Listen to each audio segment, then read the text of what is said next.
Assalamualaikum warahmatullahi wabarakatuh. Perkenalkan, nama saya Anggun Yuliana Sari, NPM 1911070128, kelas D semester 4. Di sini saya ingin memenuhi tugas UAS dari dosen Dr. Andes Sofia Mas Ayu MA. Dan di sini saya akan menjelaskan materi tentang statistik pendidikan. Materi yang pertama yaitu penelitian dan statistik. Pengertian penelitian merupakan cara ilmiah untuk mendapatkan data dengan tujuan dan kegunaan tertentu. Nah, ada 4 hal yang perlu dipahami lebih lanjut, yaitu cara ilmiah, data, tujuan, dan kegunaan. Nah, statistik diartikan sebagai alat pengolahan data. Kemudian, statistik pendidikan adalah ilmu pengetahuan yang mempelajari tentang prinsip, metode, dan prosedur yang digunakan dalam rangka penyajian penganalisaan bahan keterangan berwujud angka. Dan penelitian pendidikan adalah proses sistematis untuk memperoleh pengetahuan to discover knowledge dan pemecahan masalah atau yang disebut dengan problem solving. Pendidikan melalui metode ilmiah baik dalam pengumpulan maupun analisis datanya serta membuat rumusan generalisasi berdasarkan penafsiran data tersebut. Nah, macam-macam statistik. Macam-macam statistik itu ada deskriptif, itu yang digunakan untuk menganalisis data dengan cara mendeskripsikan atau menggambarkan data yang telah terkumpul sebagaimana adanya tanpa bermaksud membuat kesimpulan yang berlaku untuk umum dan generalisasi. Kemudian yang kedua, inferensial. Teknik yang digunakan untuk menganalisis data sampel dan hasilnya itu diberlakukan untuk populasi. Dan yang ketiga, parametrik. Parametrik itu yang digunakan untuk menguji parameter populasi yang melalui statistik. Dan yang non-parametrik itu yang bebas dari keharusan terpenuhi syarat-syarat data berskala interval atau rasio. Kemudian definisi distribusi frekuensi. Pengelompokan data menjadi tabulasi data dengan memakai kelas-kelas data dan dikaitkan dengan masing-masing frekuensinya. Tujuannya dari pembuatan tabel frekuensi adalah untuk mengatur data mentah atau belum dikelompokkan ke dalam bentuk yang rapi tanpa mengurangi inti informasi yang ada. Nah, kelebihan dan kekurangan dari distribusi frekuensi. Yang kelebihannya itu dapat mengetahui gambaran secara menyeluruh dan kekurangannya itu rincian atau informasi awal yang menjadi hilang. Kemudian interval kelas adalah selisih antara tepi atas dan tepi bawah dari suatu kelas, tetapi bukan selisih antara batas atas kelas dengan batas bawah kelas. Tapi bawah kelas diperoleh dengan mengurangkan setelah kali satuan terkecil terhadap batas bawah kelas, sementara tepi atas kelas diperoleh dengan menambahkan setengah kali satuan terkecil terhadap batas atas kelas. Ini yang materi kedua. Kemudian yang selanjutnya, materi yang kedua, cara membuat tabel. Yang pertama, tentukan banyaknya kelas yang diperlakukan K, aturan Stargess. K sama dengan 1 ditambah 3,3 log N. N sama dengan banyaknya keseluruhan data. Yang kedua, tentukan rentang data atau R. R sama dengan X max dikurang X min. Nah, yang ketiga, bagilah rentang data dengan banyaknya kelas untuk menentukan panjang kelas. P sama dengan R atau K, tentukan ujung bawah kelas pertama, pilih data yang paling kecil atau kurang dari yang paling kecil. Kemudian tentukan batas bawah kelas pertama, BB sama dengan UB dikurang setengah. Nah, tentukan batas atas kelas pertama, BA sama dengan BB ditambah P. Tentukan ujung atas kelas yang pertama, UA sama dengan BA dikurang sama setengah. Nah, daftarkan semua ujung dengan cara menambahkan panjang kelas pada ujung kelas sebelumnya. Dan yang kesembilan itu, tentukan frekuensi bagi masing-masing kelas dengan menggunakan turus atau tally. Nah, jumlahkan kolom, frekuensi, dan periksa apakah hasilnya sama dengan banyaknya total pengamatan atau keseluruhan data. Kemudian materi yang ketiga adalah tentang sentral tendensi atau disebut dengan ukuran pemusatan, merupakan ukuran dari sebuah kelompok data yang dapat mewakili karakteristik dari sebuah populasi. Yang pertama, ukuran-ukuran tersebut diantaranya itu ada nilai rata-rata, nilai yang sering muncul, atau nilai tengah atau kuartil, desil, dan persentil. Nilai rata-rata itu sama aja dengan mean, nilai yang sering muncul sama aja dengan modus, dan nilai tengah dengan median. Yang kedua, jenis data ukuran pemusatan. Yang pertama, data tunggal itu tidak berkelompok dan data yang berkelompok. Rata-rata min data tunggal itu ukuran pemusatan data tunggal rata-rata min X sama dengan delta XI dibagi N. Nah, contohnya seperti ini. 2,4,3,1 X sama dengan delta XI dibagi N sama dengan 2 ditambah 4 ditambah 3 ditambah 1 dibagi dengan 4 dan hasilnya 2,5. Kemudian materi yang selanjutnya yaitu rata-rata min data yang berkelompok. Digunakan untuk menghitung nilai ukuran pemusatan untuk data dengan jumlah yang banyak. Agar lebih cepat, proses perhitungan dibantu dengan membuat terlebih dahulu tabel distribusi frekuensinya. Kita harus membuat tabelnya biar lebih mudah. Kemudian modus data tunggal. Modus itu nilai yang sering muncul. Itu ditentukan dari banyak nilai yang ada dari sederetan kelompok data. Nah, rumus dari modus data itu seperti yang ada di sini, itu MO sama dengan B plus B1 dibagi B1 ditambah B2 sama dengan P. Nah, keterangan dari rumus ini, MO ini sama aja dengan modus, dan B ini sama aja dengan bawah, P itu panjang kelas, dan B1 itu frekuensi ke kelas modus dikurangi frekuensi kelas sebelumnya. Nah, jadi yang B2 frekuensi kelas modus dikurangi frekuensi kelas berikutnya. Kemudian materi yang selanjutnya yaitu tentang median atau nilai tengah.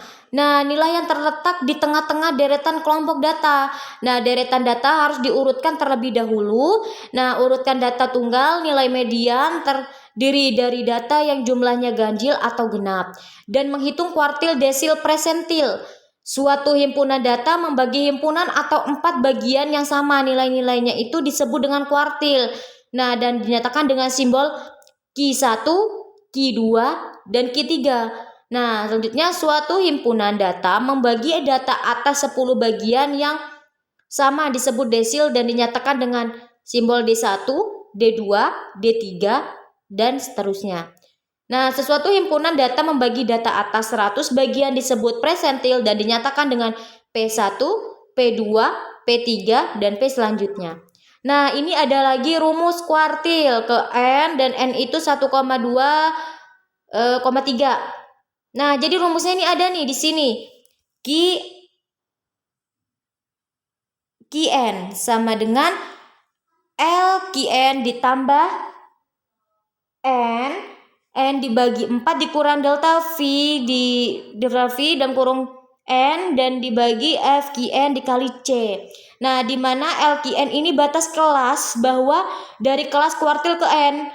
Nah, N banyaknya data, terus delta Vn itu jumlah frekuensi semua kelas sebelum kelas kuartil. Nah, ini yang ke N, Vqn frekuensi kelas kuartil ke N, dan C panjangnya kelas. Nah, selanjutnya ada lagi tentang yang materi keempat, tentang ukuran penyebaran data. Ukuran penyebaran data.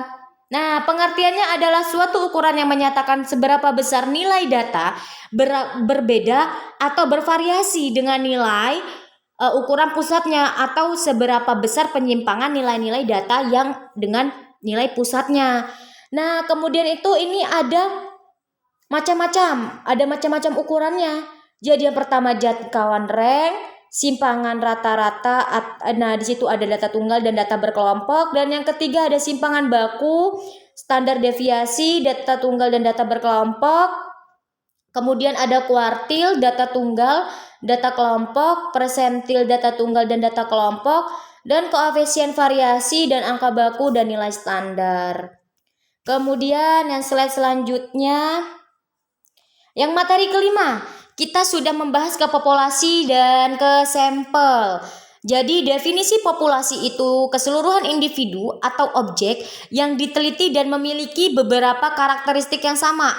Nah, populasi wilayah ini generalisasi yang terdiri atas objek atau subjek yang mempunyai kualitas dan karakteristik yang tertentu yang diterapkan oleh peneliti untuk dipelajari dan kemudian ditarik kesimpulannya.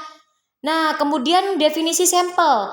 Sampel bagian dari jumlah dan karakteristik yang memiliki oleh populasi tersebut. Nah, bila populasi besar dan peneliti tidak mungkin mempelajari semua yang ada pada populasi. Nah, misalnya itu karena keterbatasan dan tenaga waktu, maka peneliti dapat menggunakan sampel yang diambil dari populasi itu. Nah, sampel itu yang diambil dari populasi harus betul-betul representatif, nah atau yang mewakili. Nah, ini ada alur pengambilan sampel. Dapat kita baca di sini populasi seluruh mahasiswa di kampus. Nah, frame sampelnya itu kita harus mendaftarkan mahasiswa yang registrasi semester A terakhir. Nah, setelah dia ke frame sampel, langsung kita ke sampel. Nah, sampelnya ini ada 20 mahasiswa dari yang registrasi. Nah, kemudian dari sampel baru kita ke unit eksperimen, menjadilah seorang mahasiswa. Kemudian penentuan sampel penelitian, syarat utama yang sampel representatif. Representatif itu sampel apabila kecenderungan sampel yang mendekati keadaan identik populasi. Kerepresentatifan sampel dipengaruhi yang pertama, homogenitas populasi, jumlah sampel yang dipilih, banyaknya karakteristik subjek, ada kuantitas teknik pengambilan sampel. Selanjutnya, slide yang selanjutnya, materi yang keenam tentang hipotesis. Menyusun hipotesis. Hipotesis adalah pernyataan tentatif yang merupakan dugaan mengenai apa saja yang sedang kita amati dalam sebuah usaha dan memahaminya. Nah, bagaimana sih membuat hipotesis? Nah, proses membuat hipotesis dapat diturunkan dari teori yang berkaitan dengan masalah yang akan kita teliti. Jadi diperlukan teori untuk dapat meluncur hipotesis.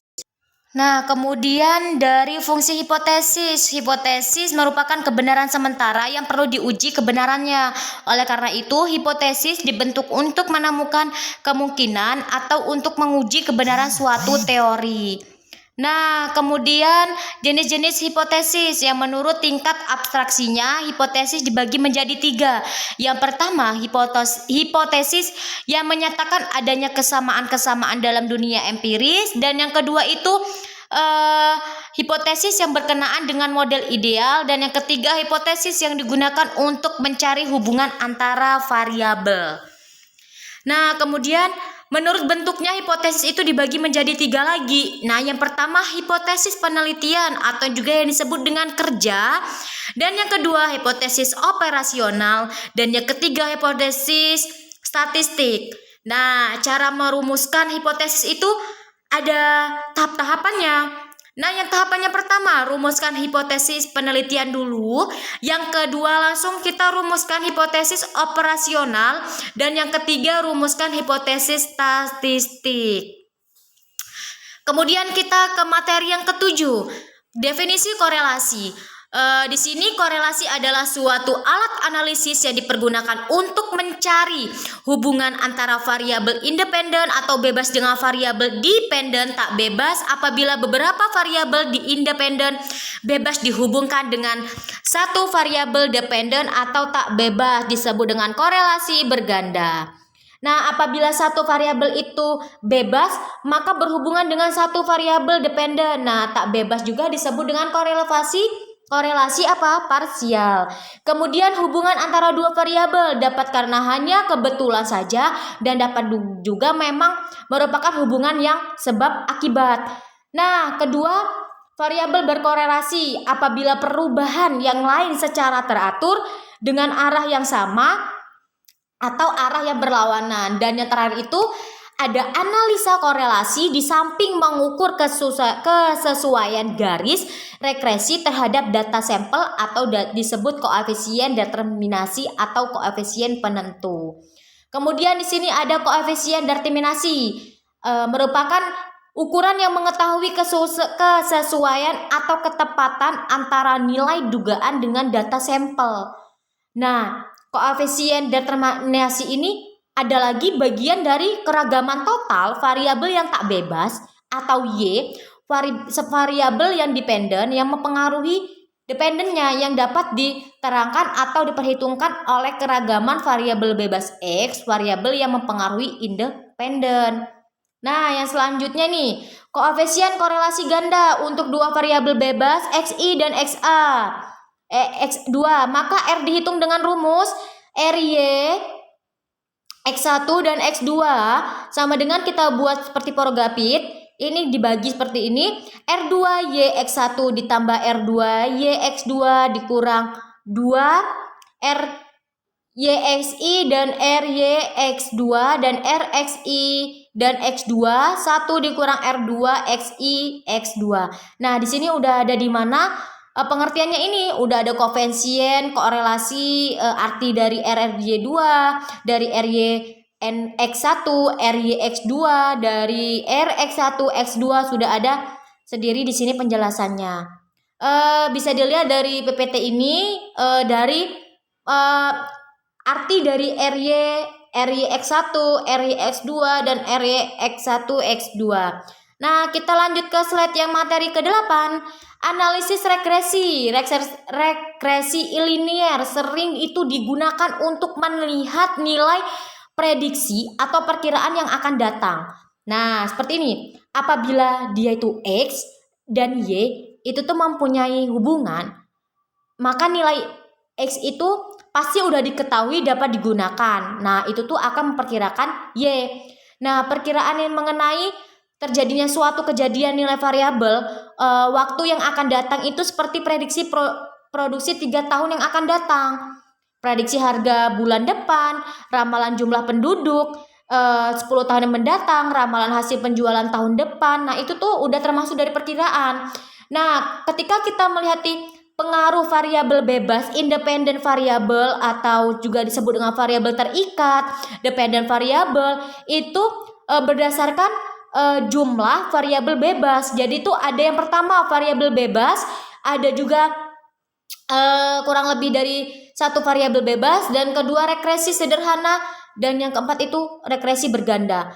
Nah, jadi itu berdasarkan sifat yang berhubungan kedua variabel itu bersifat linier, non-linier, linier, dan non-linier. Jadi ada yang bersifat dan ada yang regresi. Kemudian ada lagi ini yang berdasarkan skala pengukuran variabel bebas dan terikat. Variabel terikat itu semua variabel bebas, interval atau rasio regresi standar. Nah, variabel terikat dan sebagian variabel bebas interval, tapi ada sebagian variabel bebas nominal atau ordinal. Regresi dummy. Nah, kemudian ada lagi ini, variabel terikat berskala nominal atau ordinal, regresi logistik atau ordinal. Kita selanjut slide-nya yang terakhir, yaitu pengujian validitas instrumen. Nah, pada setiap instrumen itu baik dari tes atau non-tes itu terdapat butir-butir atau item pernyataan atau pernyataan. Nah, kemudian itu dia ini untuk menguji validitas butir-butir instrumen ini tuh akan dilebih lanjutkan, maka setelah itu kita konsultasikan dengan ahli selanjutnya, itu ahli yang lain atau yang selanjutnya diuji cobakan dan akan dianalisis dengan analisis item atau penguji yang berbeda gitu. Nah, jadi kemudian pengujian validitas itu setiap butir yang digunakan analisis item mengkorelasikan skor butir dengan skor total yang merupakan jumlah tiap skor butir. Nah, kemudian lagi item yang mempunyai korelasi positif dengan kriterium atau skor total itu serta korelasi yang tinggi menunjukkan bahwa item tersebut mempunyai validitas yang tinggi. Analisis item itu akan dilakukan dengan menghitung kolerasi antara skor butir instrumen dengan skor total. Nah, kemudian yang terakhir ini ada uji reliabilitas. Suatu kuesioner disebut dengan reliable handal jika jawaban seseorang itu konsisten. Contoh pertanyaannya seperti ini. Apakah gaji atau upah yang diterima memuaskan? Jawaban Anda memuaskan. Nah, kemudian pertanyaan yang kedua, apakah yang krusial untuk diatasi? Jawaban Anda kenaikan upah. Nah, ini jawaban ini tuh ketidakkonsistenan pertanyaan dalam mengungkapkan setiap atau pendapatan dari responden. Jadi itu tidak ada respon dari penanya dan penjawabnya gitu. Jadi reliabilitas itu dapat diukur dengan jalan mengulang pertanyaan yang mirip pada nomor-nomor berikutnya. Nah, dengan jalan dia tuh melihat kekonsistensiannya yang diukur dengan kolerasi dengan pertanyaan lainnya. Nah, itu saja yang dapat saya jelaskan. Kurang lebihnya saya mohon maaf, kepada Allah saya mohon ampun. Saya akhiri, wassalamualaikum warahmatullahi wabarakatuh.